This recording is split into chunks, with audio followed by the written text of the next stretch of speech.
Sejam bem-vindos ao programa Café com Direito, o programa que leva informação e cidadania para você.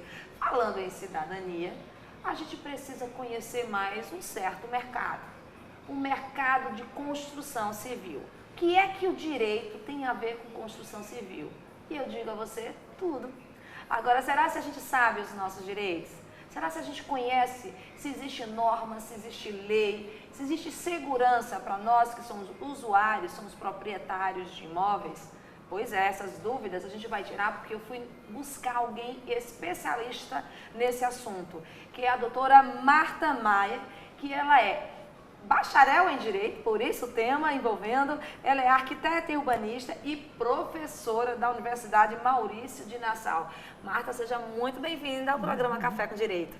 Doutora Sheila, gratidão é o meu nome, por estar aqui hoje, podendo compartilhar um pouco, falar um pouco da minha experiência, da minha vivência e desse tema que é tão interessante e, de certa forma, desconhecido da maioria das pessoas. Pois é, como eu estava falando, referente até a própria introdução, a gente vai falar muito sobre a norma de desempenho. Mas antes dessa norma de desempenho, como é que é esse mercado de construção civil? Como é que ele é regulamentado? Existem outras normas? Como é que é estabelecido essas normas? Existem sim. A construção civil ela é regida por várias normas elaboradas pela Associação Brasileira das Normas Técnicas, né? A ABNT, que rege, que elabora todas as NBRs nos vários segmentos mais diversos possíveis, seja na área elétrica, seja na área hidráulica, hidrossanitária e assim por diante. O leque é vasto em relação a essas normas. E entrou em vigor há quase 3 anos a norma de desempenho, que está sendo super falada, super comentada, mas ainda de muito desconhecimento por parte dos próprios construtores, dos projetistas, das pessoas que atuam na área. É isso que eu ia justamente perguntar.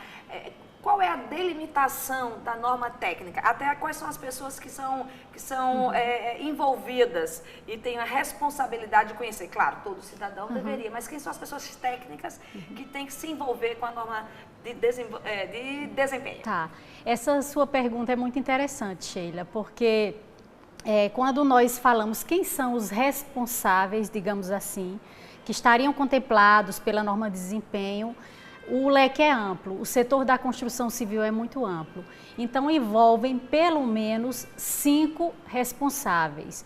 Os projetistas, aquelas pessoas que elaboram projetos, sejam arquitetos, sejam projetistas elétricos, projetistas hidrossanitários. Então, os projetistas, de um modo geral, precisam se inteirar dessa norma.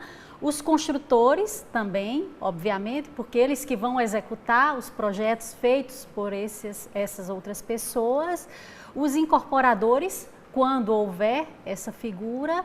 Os fornecedores, tanto de produtos quanto materiais. E o consumidor final, o cliente, aquele que compra o apartamento. Também tem uma parcela de responsabilidade.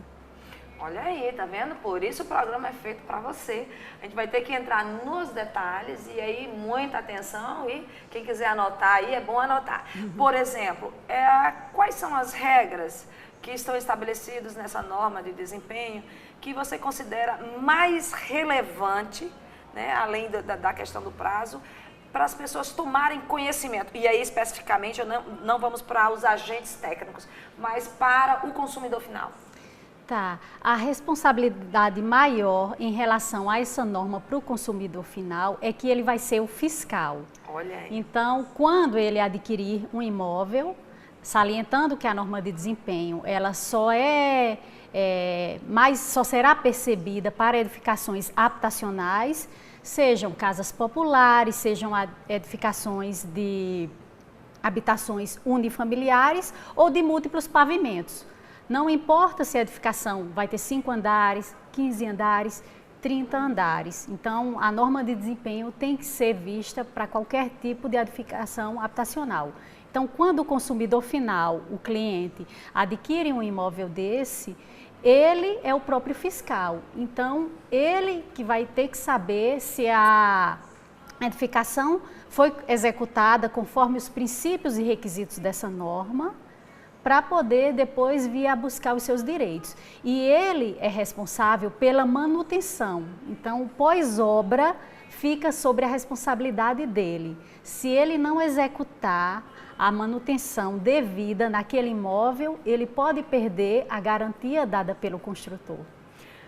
Marta, olha aí, né? A gente gosta de saber dos nossos direitos, mas você acabou de falar de até um termo que as pessoas não se ligam muito, ou não estão muito atentas, que é o pós-entrega, né? Acabei de entregar, estou com a BITS, é como se fosse o único documento necessário que eu tivesse que me preocupar é com a BITS.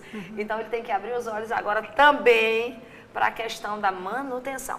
E como é que eu vou, né, como consumidora, eu vou saber exatamente como cuidar da minha calha, como eu vou cuidar das minhas pastilhas, né? E até que ponto essa responsabilidade é minha como proprietária da minha unidade ou essa responsabilidade passa a ser do próprio do condomínio, que aí é de uma coletividade? Veja só, doutora Sheila, em tese o consumidor é leigo. Se ele é leigo, ele não sabe como usar ou manter ou limpar aquele bem. Então, quem tem que dizer isso para ele é o construtor, aquela pessoa que ele adquiriu o imóvel. Então, o construtor incorporador deve entregar o manual de uso, operação e manutenção do imóvel. É um documento técnico que faz parte do escopo de projetos, ele vai ter todas as informações de limpeza de todos os sistemas daquela edificação.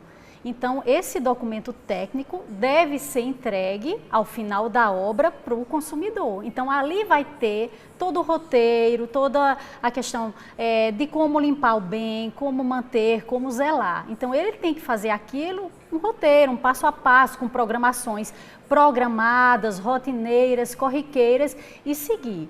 Em relação à responsabilidade, o síndico seria responsável pelo zelo, a manutenção e guarda da área comum. Isso está positivado no Código Civil, né?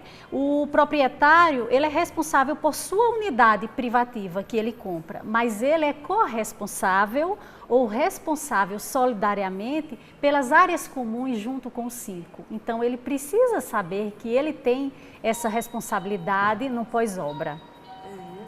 Olha aí, tá vendo? Cada vez mais responsabilidades para ambos os lados. Mas eu deixei o foco, especificamente essa pergunta, em relação diretamente ao consumidor, né? Que vai ser quem vai lidar com o bem, que vai receber esse bem.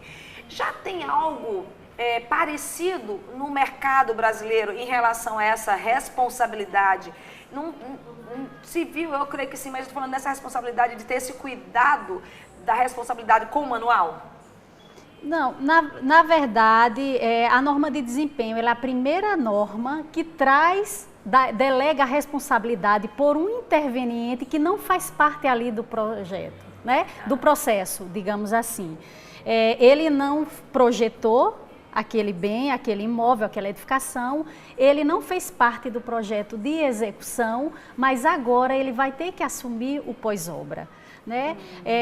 Nós vemos que no Código de Defesa do Consumidor, lá no artigo 39, inciso 8, fala que o fornecedor é responsável, ele não pode colocar num produto de mercado, nenhum produto que esteja em desacordo com as normas técnicas expedidas por órgãos competentes e, na ausência desses órgãos, que sejam positivadas pela Associação Brasileira das Normas Técnicas ou Cometro, que é o conselho que rege essas normas. Então, quando você adquire um apartamento, isso é uma relação de consumo entre o cliente e de longo prazo. Exatamente, é uma relação de consumo. Se é uma relação de consumo, está positivado ali, resguardado pelo Código de Defesa do Consumidor. E tem o artigo 39 para dizer, apesar de ser a norma de desempenho ser uma norma técnica, ela não é lei, não tem força de lei, mas tem essa responsabilidade, ela tem força de lei, porque o artigo 39 deu. Tá vendo? Vamos ficar aí atentos que a gente volta com a professora Marta aqui no próximo bloco. Não saia daí. Hoje o programa Café com Direito, gravado aqui na SCA, no Mobiliário Contemporâneo. Já já a gente volta com o programa Café com Direito aqui na RCTV, que é feita do seu jeito, para você.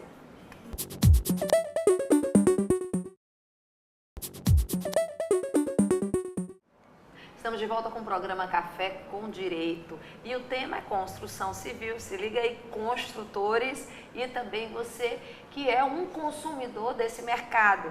A gente já estava aqui falando com a professora Marta Maia e vamos envolvendo outras coisas e principalmente, mesmo depois de toda a introdução falando da responsabilidade do cidadão, tem uma coisa que é importante, professora Marta, a gente comentar, é o que chegou a motivar mesmo essa criação dessa norma técnica, né, que é uma norma de desempenho.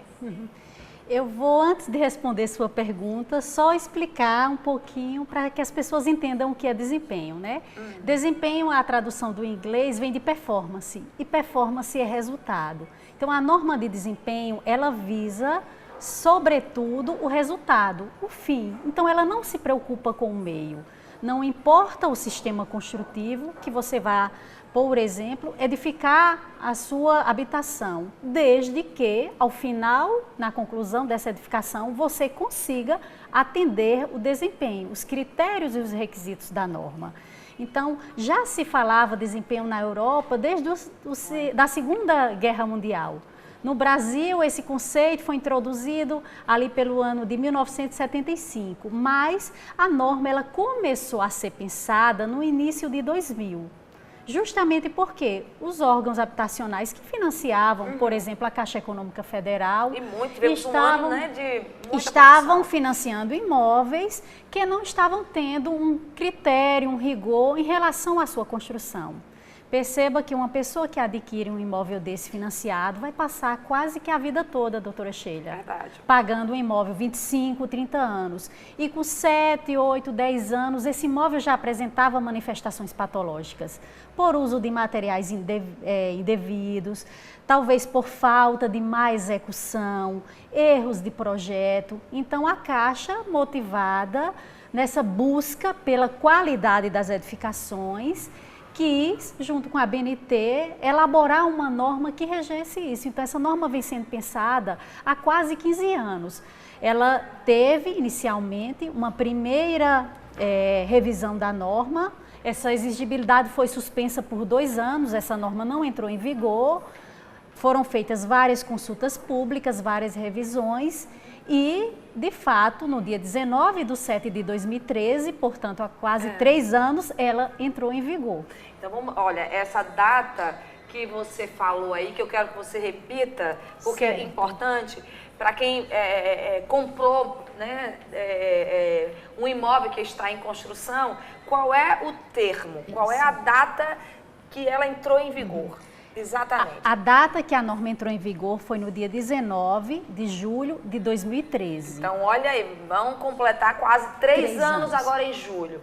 Então, as obras que estão sendo, ou que vão ser entregues, ou que começaram posterior, já teria que ter respeitado essa norma técnica, seria isso? Isso, mas a data limite para a obediência da norma, digamos assim, é se o alvará de construção, emitido no caso pela Prefeitura Municipal, foi expedido após essa data. Até o dia 19/7/2013, todos os alvarás anteriores a essa data não precisam desse rigorosismo em atendimento à norma. Olha aí, então quer dizer que, podemos dizer que o mercado de construção civil, ele vai ter uma qualidade, houve essa motivação, claro, né, a princípio, houve uma necessidade que gerou isso, significa então, as obras que conseguiram esse alvará posterior a essa data, então a gente vai contar com um mercado com mais qualidade. A gente pode afirmar isso? Isso. É o que nós esperamos. Né? O consumidor que vai receber o seu imóvel, que está comprando, está negociando, ele pode estar mais tranquilo, que vai ter, não vão trocar né? O material, vamos te dar um material. A gente tem histórias no Brasil, assim, de atrocidades em relação à qualidade de material, prédios que caem, que desabam. A gente tem construções em orla que não tem a capacidade técnica, né? Para poder, não tem a capacidade técnica para perdurar realmente, né? Porque é um bem de longo prazo, de grande duração, de um tempo largo de duração.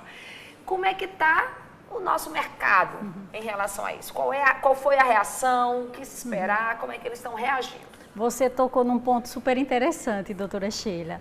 As nossas edificações, elas foram feitas para ter uma durabilidade, uma vida útil de projeto, né? Elas não podem ficar obsoletas com pouco tempo, você não pode descartá-las.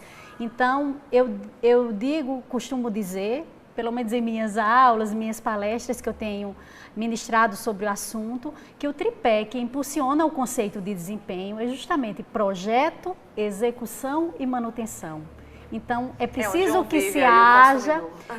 que haja um equilíbrio muito grande entre esses três grandes blocos, projeto, execução e manutenção, né? Então, muitos construtores têm se preocupado falando em relação às exigências que não vão conseguir atender da norma e tal, mas tem visto isso como uma forma negativa, mas eu diria que não. A norma de desempenho, ela de fato vem para dar mais qualidade e ela vai resguardar o construtor, o projetista e o cliente, o consumidor final. Então, é muito provável que, se executando conforme a norma prescreve, os seus requisitos e tal, as construções vão ter uma qualidade melhor.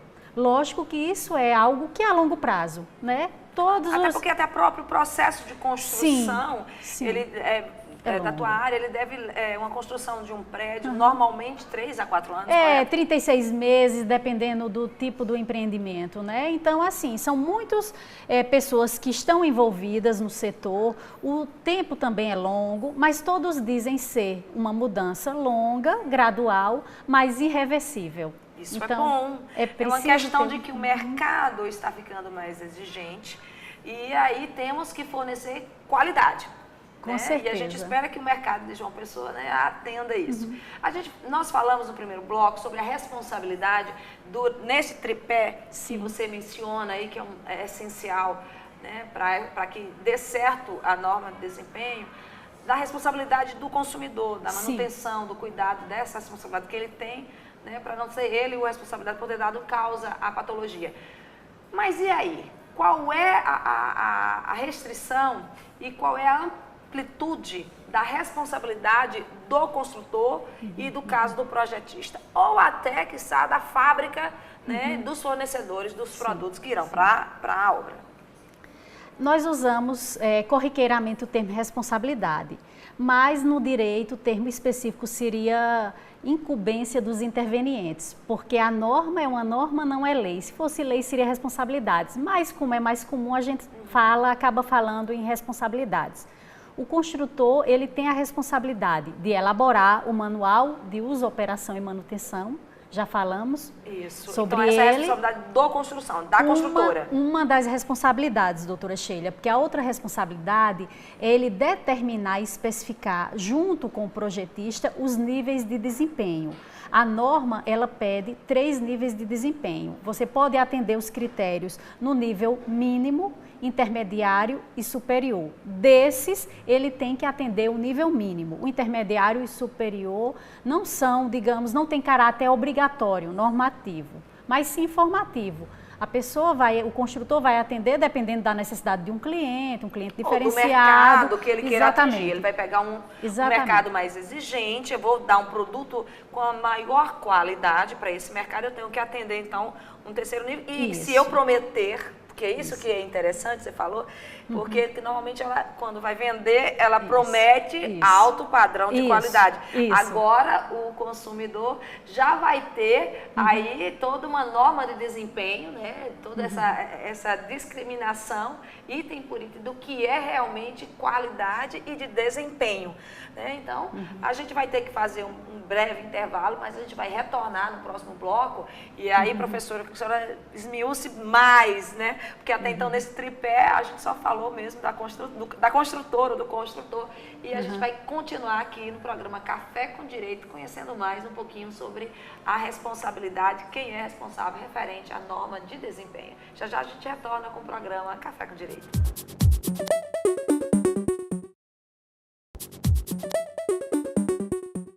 Retornamos e eu agradeço a sua permanência, a sua curiosidade e o seu investimento em conhecimento.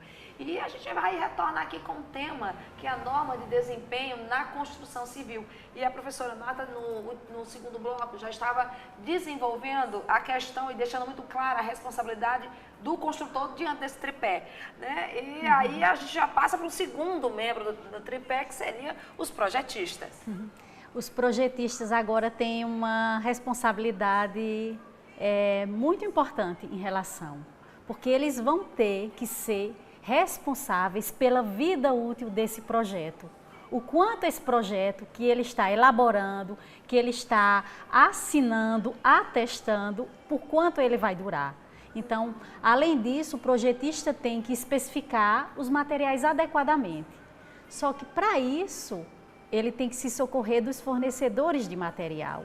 Ninguém melhor do que um fornecedor de material para dizer o material dele se atende às especificações e exigências da norma, de que forma esse material vai ser limpo, vai ter um uso no pós-obra. Então, ele precisa, junto com o fornecedor, detalhar e especificar bem esse produto para estar colocando nesse projeto, para depois ele não vir a ser responsabilizado, por um eventual dano, porque aquele material, um piso, por exemplo, não atendeu o desempenho de 13 anos no mínimo. Claro. Isso significa que ele vai ter que colocar, tipo assim, a data de validade para cada produto, ele tem que ter na verdade, vida útil, eu diria. Vida útil de projeto, no mínimo. No mínimo, a norma pede, tem esses critérios. E mesmo se ele não escrever isso, doutora Sheila, no projeto ou no memorial descritivo, está subentendido que ele está atendendo o mínimo da norma, já que ela está em vigor há quase 3 anos. Olha aí, a responsabilidade ficou mais ampla, né? Doutora Marta, a senhora poderia afirmar que, olha bem, a responsabilidade, ela vai gerar uma mudança na fabricação, na preocupação antes de vir colocar um material, um produto no mercado? Eu acho que a mudança é consubstancial. Eu acho que é uma mudança de cultura, não só para o fornecedor de material, que agora vai ter que ter mais critério, o produto que ele está colocando no mercado, ele vai ter que fazer ensaios, testes em laboratório, simulações do seu produto para ver se atende os requisitos e ensaios que a norma pede. O construtor vai ter essa atenção e essa preocupação maior, o projetista vai ter uma preocupação maior em estar se adequando o que a norma prescreve. Então, todo o setor vai ser envolvido. E é claro, no caso específico, a gente deu até no início o exemplo de uma grande fomentadora desse mercado, que é a Caixa Econômica, também deve exigir algo desse nível, né? Até para poder cumprir a sua norma. Agora, o ramo do direito, norma, sempre pode ter uma brecha aí, ou para cumprir ou para deixar de cumprir. Ficou alguma, que você considera alguma lacuna nessa norma de desempenho? Sim, nós temos percebido que há uma lacuna. Por exemplo, a norma de desempenho, ela é para edificações habitacionais. E aí nós, enquanto construtores, nos questionamos, mas a questão de flats, lofts, kitnets, por exemplo, que são habitações, mas têm um espaço reduzido. Entrariam na norma de desempenho? No meu entendimento e entendimento de outras pessoas que estudam, que pesquisam a norma, sim. Porque o caráter que entra, que é levado em consideração, é da permanência. Então, você mora num flat, num estúdio, num loft. O caráter é a permanência, mesmo que ele tenha espaços reduzidos. Então, se o caráter é a permanência, então, por equiparação, estaria sendo contemplado. Mas, obviamente, nós vamos esperar uma revisão futura dessa norma, né? Nós não sabemos como os juízes podem entender isso não está escrito no corpo da norma, que esses outros tipos de edificações seria não entrariam. Um gênero e esses que você cita, sim, como o flat, não seria uma espécie de... Sim, apesar de não estar positivado lá na norma, né? Outras pessoas questionam, mas você poderia morar num hotel? Mas é habitual morar num hotel? Não, então os hotéis ficariam de fora, né? Hotéis, edifícios comerciais, hospitais, albergues, motéis, porque tem o caráter da transitoriedade. Olha aí, né? Vamos ler a norma e aí quem vai trabalhar diretamente, que são as construtoras, tem que buscar e tem que se antecipar. Sim, sim. A gente acredita que o mercado já esteja fazendo alguma coisa. Quando realmente nós, consumidores, vamos conseguir perceber essa mudança ou mesmo sentir a necessidade de cobrá-la? Veja só, talvez a cobrança da norma de desempenho venha pelo caráter agora do direito, quando as demandas jurídicas começarem a aparecer.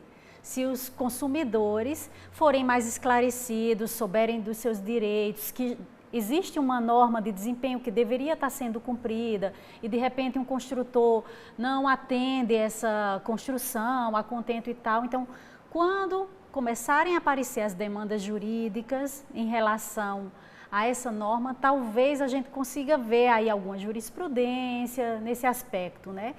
Leva-se um tempo, todos dizem que depois da entrada de vigor, entre 4, 5, 6 anos para o mercado se acomodar, os fornecedores se ajustarem, né? Talvez tenha esse tempo, essa coluna aí, mas eu acho que nesse tempo a gente tem que estar se atualizando, de fato, conhecendo a fundo quem trabalha nessa área, né? Olha aí, um alerta aí para os colegas, né, para os advogados que já atuam nessa área imobiliária, que João Pessoa deu uma crescida muito grande. E eu fiquei feliz de saber que tem um nicho de mercado muito bom em João Pessoa. Os advogados estão atuando muito nessa área, né, de imobiliária. Então, olha, ficar atento, até porque, como a professora aqui, Marta, comentou, vão começar essas demandas para o consumidor final diretamente, 5 anos, pensando que a norma começou em 2013. Agora, se você está advogando, no caso, já advoga para alguma construtora, qual seria o conselho que você daria para esse advogado que já advoga para as construtoras? Na verdade, eu acho que o advogado ele tem que orientar, né, o cliente dele. Então, se as normas estão aí, elas devem ser seguidas, porque as normas são um modelo, uma regra, elas prescrevem boas práticas, uniformizam e consolidam o conhecimento. Então, de fato, é interessante que as construtoras estejam seguindo esses parâmetros, né? Eu costumo dizer que advogados e corretores de imóvel, eles não fazem parte do setor aí das responsabilidades da norma, mas eles têm muita relação com esse ramo. O pessoal do direito vai entrar aí na ausência da vigência, quando a norma não estiver sendo cumprida, entra essa figura do advogado e os corretores de imóveis que podem usar disso como marketing positivo para vendas. Uma construtora pode, de fato, vender isso, doutora Sheila. E entregar, imagina, até a qualidade do material que ele vai entregar, como o manual de normas, né? Isso. Então, assim, tudo isso vai aumentar até a própria qualificação, a qualidade do produto. Professora, fico muito feliz, até porque a gente está aqui com o programa Café com Direito, adiantando algo que é o que eu acho fantástico, que conhecimento é isso, a gente tem que se antecipar, tanto porque vai sair mais barato para o bolso, né, de ambas as partes que têm essa responsabilidade. Então, o programa Café com Direito agradece a sua participação. Eu que agradeço, doutora Sheila, a presença aqui, o convite, fico lisonjeada e estou à disposição para quaisquer esclarecimentos que se fizer necessário em relação à norma de desempenho. Tá vendo? E a gente vai disponibilizar aqui o telefone da professora Marta para você esclarecer mais alguma dúvida, até os meios sociais, né, da comunidade social, para você poder esclarecer. E o programa Café com Direito vai ficando por aqui. Até a próxima semana com mais conhecimento jurídico para você.